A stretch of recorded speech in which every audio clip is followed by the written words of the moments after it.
Justin, how are you feeling today? I'm fine, thanks. Another productive day, Daniel. We had, as usual, have a lot of things to do, and like this, we'll have something to build on tomorrow as well. How about yourself? I'm very well, thank you. Again, a very productive day as well. This week is a short week, and even the next one, so we have to be extra productive. But yeah, we're working on some projects at work that require a long time of attention over time. So yes, I have to keep up my focus. Cumulative. Yep. Justin, you've been in this particular role for 3 months now. What are Since December. what are the major projects that you're working on at the moment?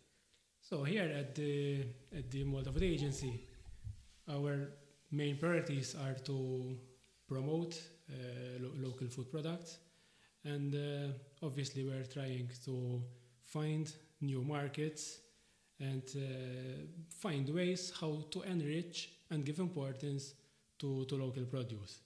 In terms of projects, we have a lot of projects going on different levels, starting from standardizations of qualities, and increasing in supply, finding new products, product development, making new contacts with different stakeholders. For example, a couple of weeks, around a month ago, we had a very interesting event where we attracted and invited major key stakeholders from the public and also the private side. And we had a panel discussion involving the Chamber of Commerce, Chamber of SMEs, where obviously from there we started to push our vision to deliver quality and value products to the market.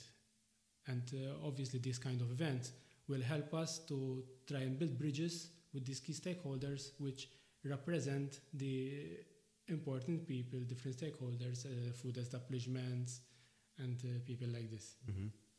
And you've worked with the food industry in the past as well. Obviously now you're occupying a different role. What is it taking for you to adapt to this role? Because you're still at the early stages in this position as well. Yeah, well, actually, as you said, my career really and truly started in the food industry. At 18 years old, I started as a machine operator in a biscuit factory. And experiences have taught me to be adaptive as much as possible. So really and truly, it's not that hard to adapt to new situations and to new roles in this matter. Obviously, it's one of the key elements that help me to be so adaptive is the people around me. And when you go in a new place of work and find good employees, good supervisors, basically, which believe in you and help you together to achieve what needs to be done. On a personal level, what are you working on to adapt as quickly as you can to this new reality? So, on a personal level, I try to take everything step by step. I've never been shy to get new experiences, in both on a personal life and on a career perspective. So being here, even when it comes to food, it's like I am back to my comfort zone. Okay. Because I've spent a nice 13 years in food industry and in internationalization. And basically this captures both of them. It's food on a national scale, but and also includes a bit of internationalization, building bridges. And I'm being a bit of a people's person. It's good for me, so it's normal to build new relations, strengthen some relations of them, cooperate with new people, getting to know new people, getting experiences and new knowledge about the sectors, because although I had a lot of experience in food, this time it's purely on agriculture and fisheries. So it's a whole different world from going from a processed product which can be sold in retail very easily, that we are now targeting raw product, that it can be evolved in different products, it can be sold as it is, it can be part of other products. The sky is the limit. So it's interesting because we can imagine new things, and we have to work with that basically. Looking back, you mentioned that you started working in the biscuit factory at the age of 18. In what way did that experience shape you to the person that you are today? Well, an interesting question. So, well, at 18, as I said, I had started as a machine operator. Yeah.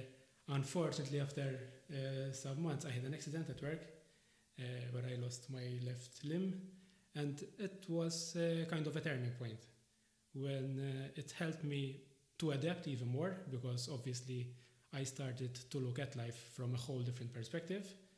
But since there's a tomorrow, there's always new possibilities and new opportunities.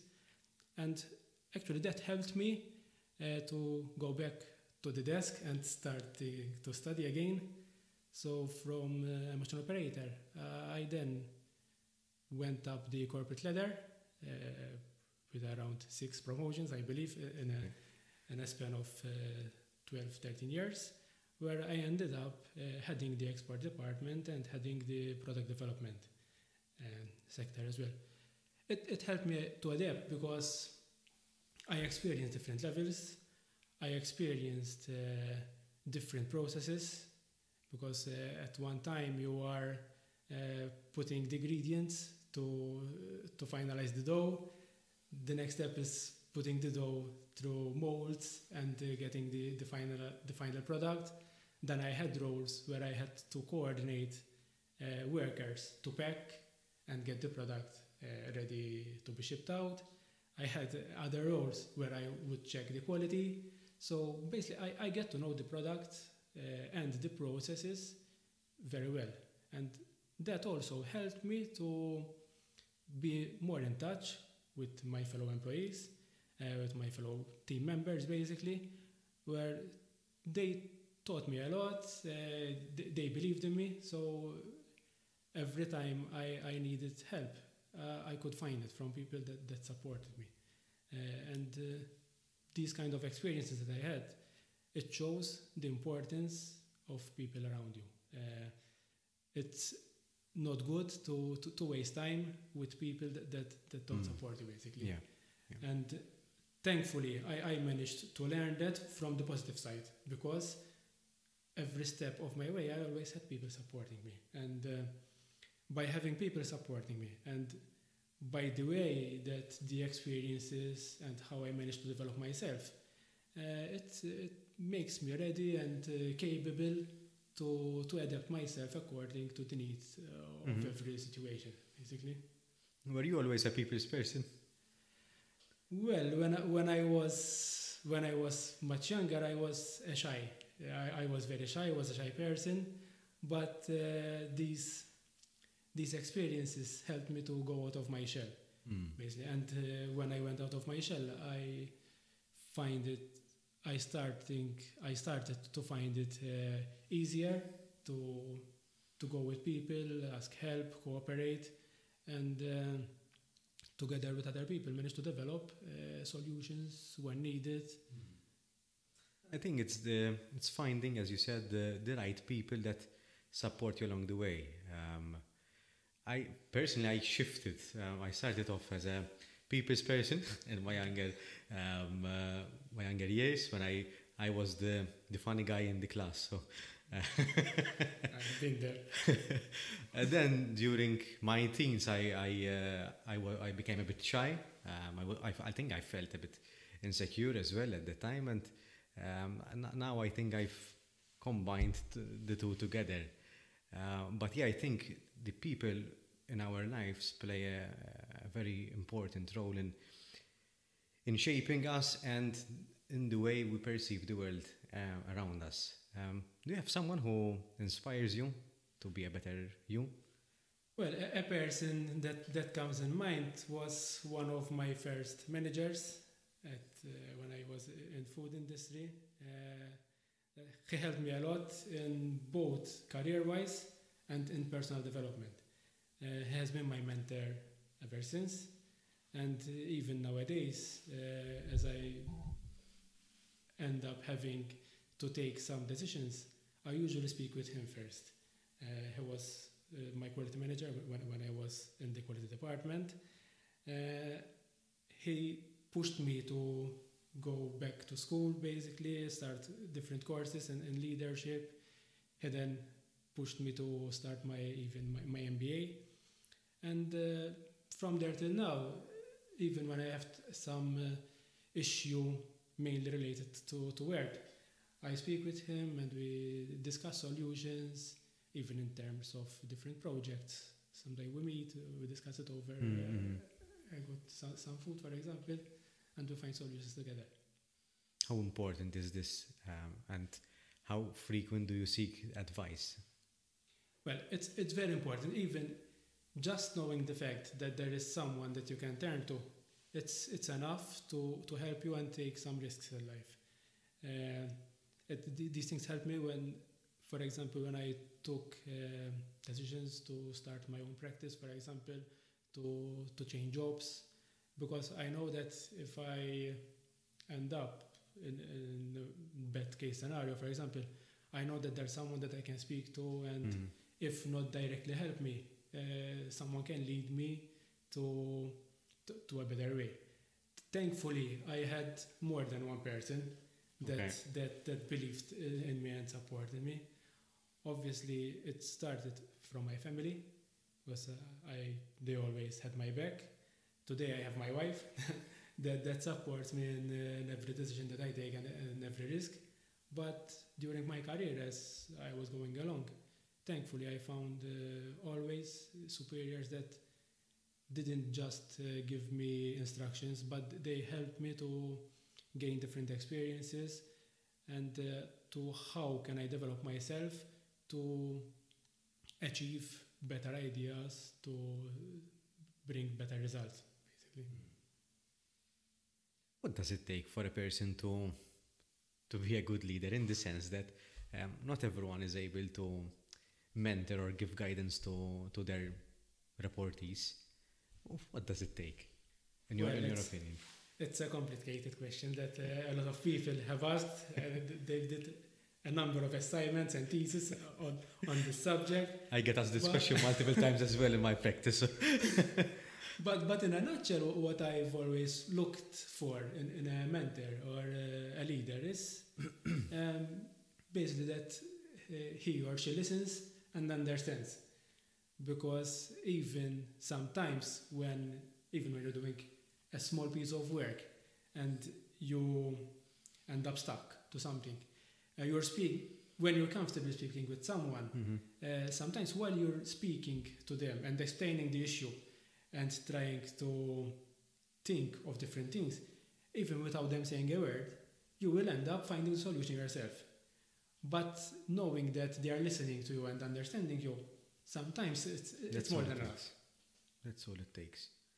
And from your experience, and even both personally and both professionally, how can people develop that sort of skill? Well, really and truly, it's that sometimes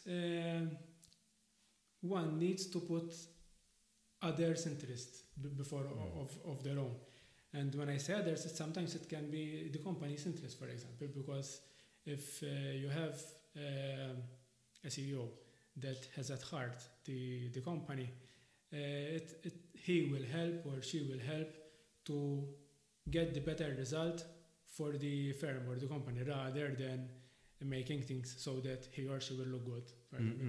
And it's easy for me, a leader is easily identified because from when there's something good happens and where the praise is directed. Okay. If the person, whether he's a CEO or head of department, gets the praise for himself and keep for himself, it's one thing. But when the praise is shared and the spotlight is shared with his team, it means that person is a good leader, because they don't always put themselves at the front but the collective result is what matters basically. Justin, we were discussing before that you've expanded your team recently, and how are you putting all of this into practice in your day-to-day? Well, thankfully, the people that I found have very good work ethics, and sometimes even when you're doing an interview for a managerial role, they will ask you how to take care of certain situations. An example that I like to give is that I've had instances where I went in and started to manage a new team, and when you're in a new role, people will come, pay attention for that guy, or that guy is good, for example. And not once, it happens more than one, really and truly, that they come and tell you, listen, pay attention to that employee because he's lazy, for example, or he doesn't take initiative. But what happens most of the time is that it's not the person, the issue, but it's the environment and his leader, his superior. Okay.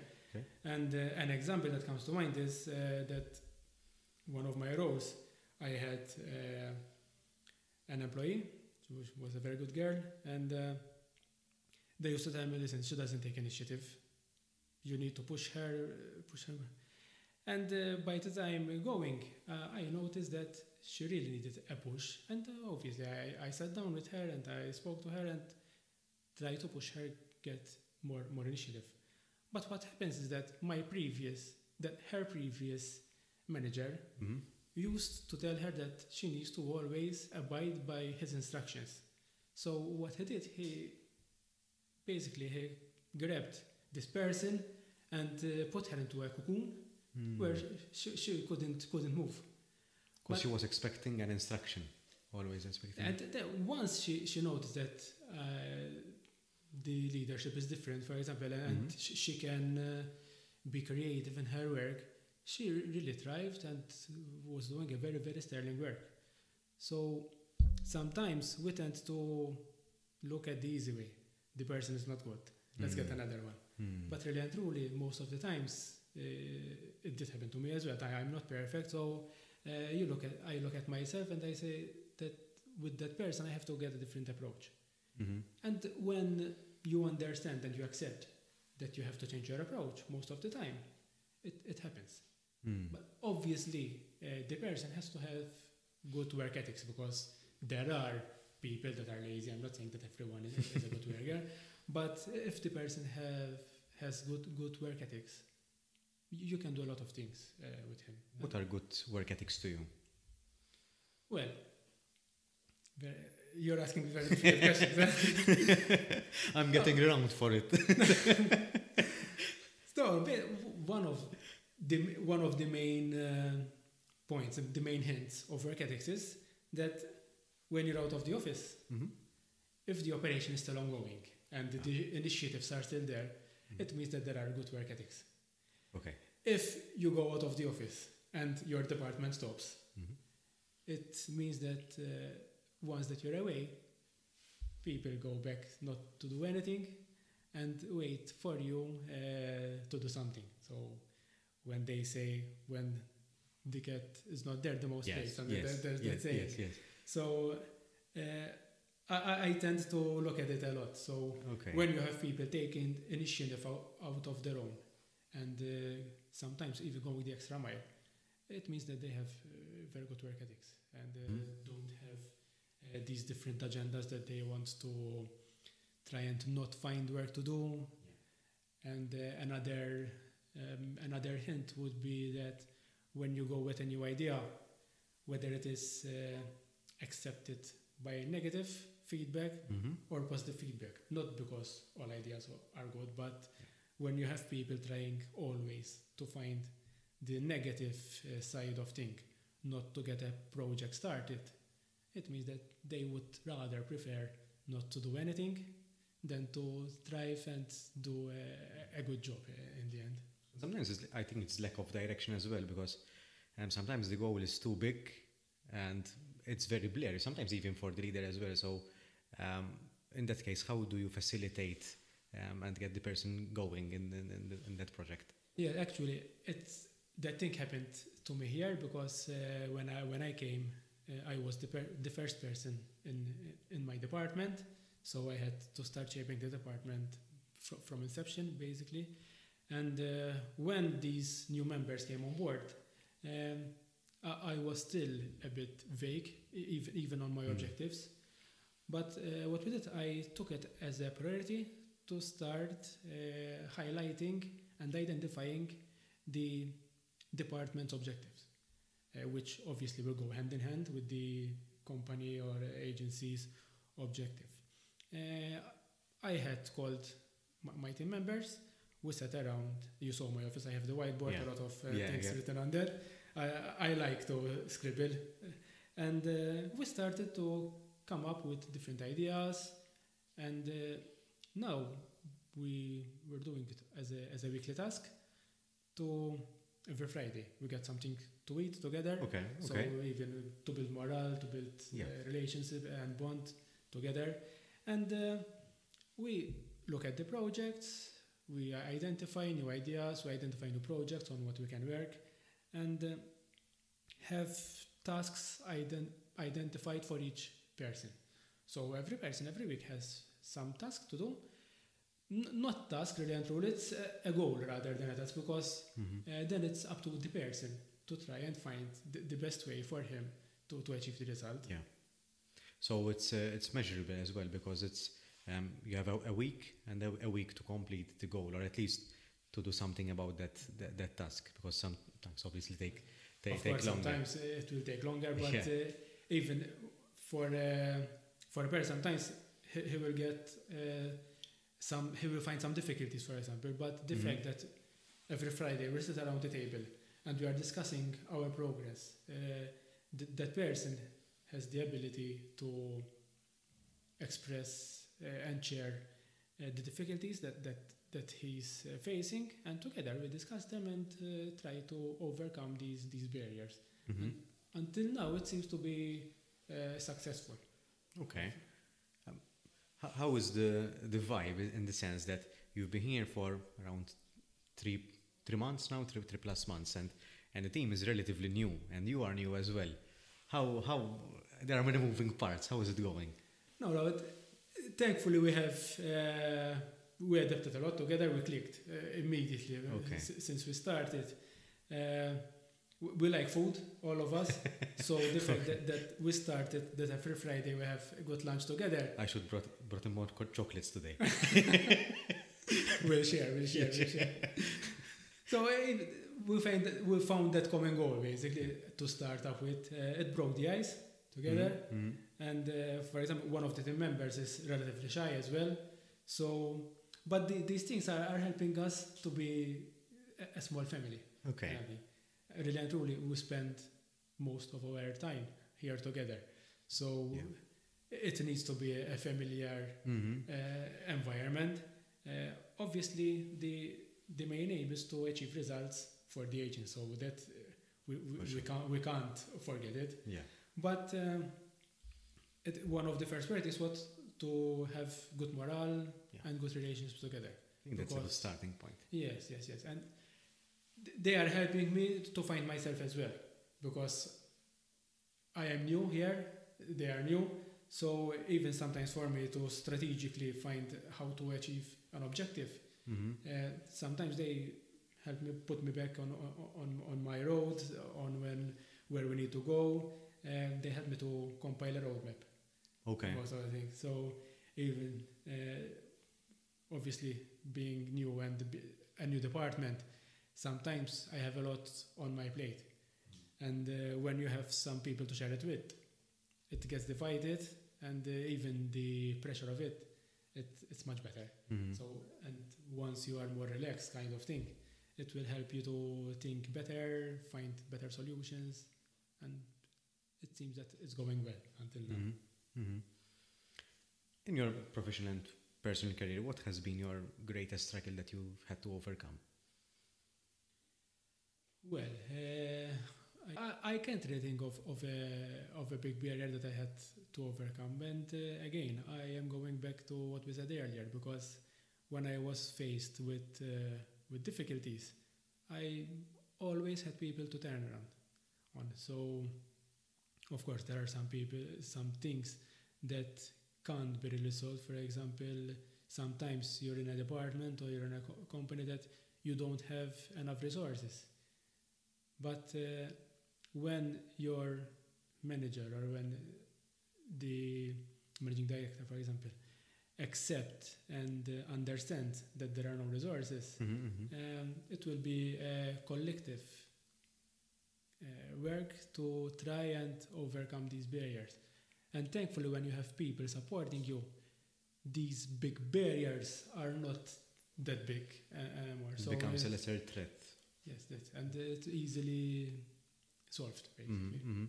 Not really solved, but you keep working with these barriers while achieving results and achieving your objectives. No, and I see that it's important to have the right network of people as well, both as a support and both as a sounding board as well. Good. Justin, you've also ventured on your own in the past. How was that experience? Well, it was an interesting experience. It was initially a scary experience, but again, I'm going to repeat myself. One of the things that led me to take the plunge and go on my own, because I knew that worst case scenario, I'm going to find a solution. That if I end up without work, I was sure on the way that I have developed myself and the network that I have, that I would find something. So having that at the back of my mind helped me take the risk. And every big decision that I take, I like to have a plan A and a plan Z. Okay. So having a plan Z in achievable, it limits the risk factor big time. So I tend to look at the bad side, not to be a negative person, but to be more realistic. Because sometimes it could be that sometimes it held me back as well. Because so the plan Z, just to make sure that I've understood correctly the analogy, the plan Z is the what potentially can go wrong. The very, very worst case scenario. Oh, okay. Is that I for example, in work, is that tomorrow I end up without work, without any income, okay. Nothing whatsoever. So knowing that from there I can find something, because really and truly, even if I manage to find something at a lowest level, for example, with a lowest income, it's better than zero. Yeah. So looking at the worst case scenario, that I lose everything, for example, one can start building himself up. All right. And starting from zero, really and truly, it's not a zero, because my knowledge is there, my experience is there, my network is there. So if I don't do anything that wrong, that I hinder my experience, I don't see that something can't be possible. Oh, you're very optimistic. And from where does it come from? Well, I think that I have always been optimistic, but to strengthen that, looking back at my life, my bad experiences always led to better experiences. So it's like the stock market, for example. Sometimes it goes down, but really and truly after a bit it go up to the same level and better. So looking back at my life, I have always adapted my career life to my life. For example, as I said earlier, when I had the accident where I lost my left limb, of course, at first it wasn't nice, but it was a turning point. I went back to study, I enriched my career, and today, see where I managed to achieve. And even, for example, the last change in my career, for example, I try to find a synergy between my personal life and my working career. When my life is going well, for example, you can take more risks, you can look at different alternatives, for example. But for example, last year I lost my father, and it was like a point that I needed stability in my life. So it was time for me to find a stable job, for example, to enrich my life. So I found stability. Now I can keep working on myself to develop further and be ready for future experiences. What am I appreciating the most out of this conversation is that apart from your strength to adapt is the way you communicate with yourself. And so sort of I can see that you sort of reassure yourself, and I think when you speak to yourself you tend to soothe yourself and to make yourself believe that everything will be okay eventually. Yes. And apart from that is you're okay with feeling vulnerable with yourself, even in a tough situation, because you've been in a tough situation. I mean, losing a limb and even losing your father, it's not an easy thing to overcome, for sure. And but I can see that the way you're tackling is that by digging deep, but being realistic and objective as well. So, okay, I'm in the situation, but what can I do to get out of it? Yeah. Well, sometimes if you keep looking at the bad things, you will keep drowning. So sometimes I heard a saying recently that the good thing when you hit rock bottom, for example, is that the farthest that you can go. I don't think that I ever arrived there to rock bottom, but it gives a perspective in life that things will always or can go better. And really and truly, these things help you to look forward in life. And even one thing that I keep at the back of my mind is that with everything that I do, I am giving pride to someone. For example, I'm giving pride to my parents, to my mother. When my mother hears that I got a new promotion, or even that I am being interviewed on television, she goes to the pharmacist and tell them, listen, Justin is going to be on the news. So even having that positive thing that I know that she's proud of what I've achieved, it's good to know, because obviously they have made a lot of sacrifices to send me to good schools, for example. And these things are small blocks that help you build to the person that I am today, basically.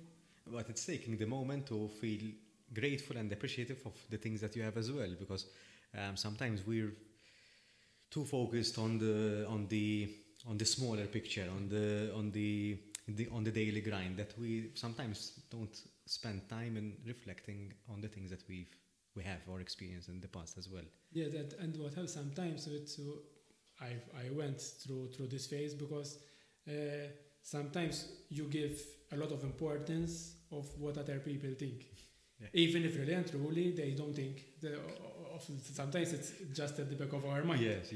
But being able to just do the things because you think that you need to do them, without expecting judgment or awaiting what the judgment will be from other people, it gives you a green light to think outside the box, for example. And that also comes with another thing, because when I was younger, I used to go into different arguments, for example, I don't know, even on petty things.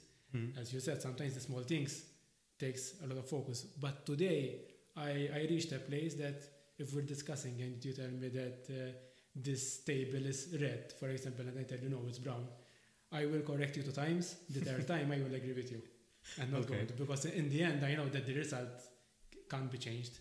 And these discussions, sometimes even with people that are close to you, friends, you end up going into arguments, and can be sports, politics, that really and truly you will end up arguing for an hour or more. But in the end, if I'm supporting Manchester United, for example, I will still support Manchester United. So the argument can only create stress and friction between us, and no one will benefit anything from it. Yes, but I can't help that feel that that's a lose-lose as well. I mean, there's a more buzzword to this. We agree to disagree. Yeah, I use it a lot. And in that situation, that's a lose-lose in reality, because both parties would have lost. And I feel that the discussion should be in a way that, okay, what sort of compromise can we make? Obviously, in not in a which team you support, because of that's you have your own opinion on that. But when it comes to working together, I think we have to resort to our accountabilities and find a way that we can collaborate, perhaps. But it does take a... Yes, of course. But again, when you're working, it's a whole different story, because you need to find an achievable result. Yeah. But these instances happen mainly with people that most probably they won't be worthwhile arriving to an agreement. So it happens rarely.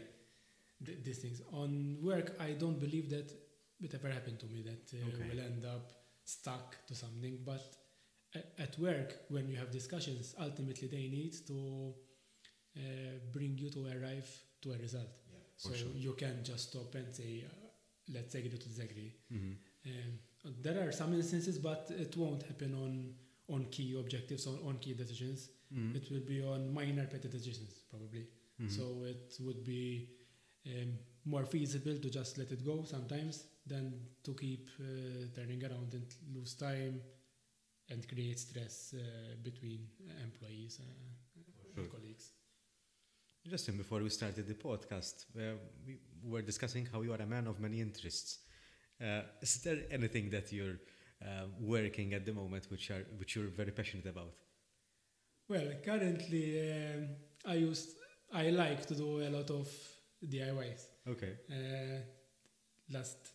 The past 2 years, starting and thanks to my first quarantine of COVID, I explored ironworks. I bought a welding set, basically. MIG or TIG? The welding set can do the three of them, but the easiest is MIG for me. So from there I started this ironwork things. Okay. I set up a small part in my garage, and from there a lot of different projects came up. And from ironworks, I also shifted to woodwork sometimes as well. Yeah, sometimes they overlap, right? I don't do a whole kitchen, for example. But the wife is always coming with new projects, and I like this kind of things. And today it's easier to do, because even if you go on YouTube, yes. Today I'm managing also to do the service of my car. For example, I go on YouTube, and you find everything step by step. You don't have to be a mechanic.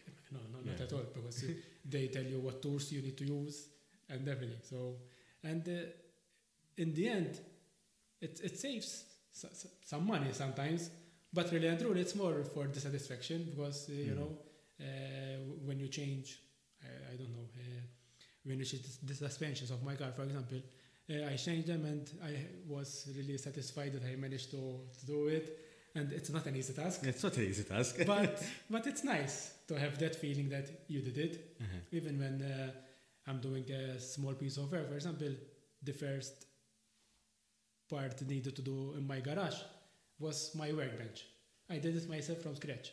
And every time I go down to start and work, I see that I managed to do that thing with everything that I had in the middle as barriers, for example. Yeah.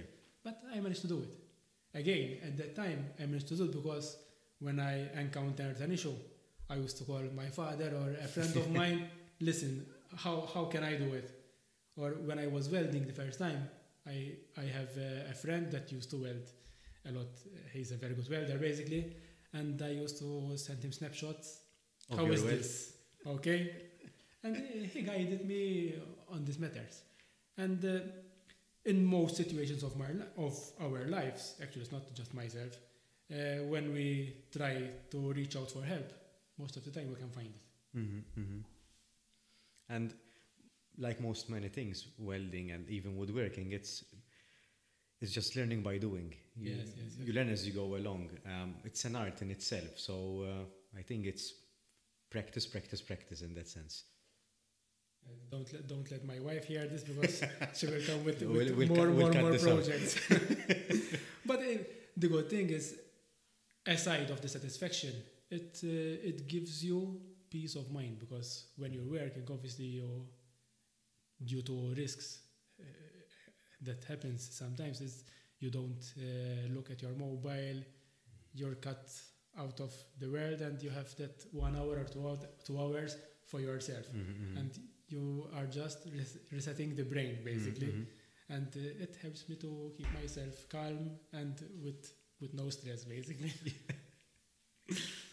Well, Justin, it's been lovely having you here. I think we've reconnected because haven't been in touch for a couple of months now. Yes. So it's been a lovely chat now. Thanks to the IQ test that I needed. Yes, that's kickstarted it. Yes. How is it going? So with the test? I think it's good. It's going well. It has been slightly adapted. Yeah. And no, it's a very good thing. That test helped me to find my first ever job. Okay, yeah, for sure. And we still use it till today, so. No, it's good because it gives you an idea, because sometimes the qualifications of the person it gives you an idea but doesn't paint the whole picture. Yeah. Because some people, they have a good common sense and are cunning, but won't have qualifications.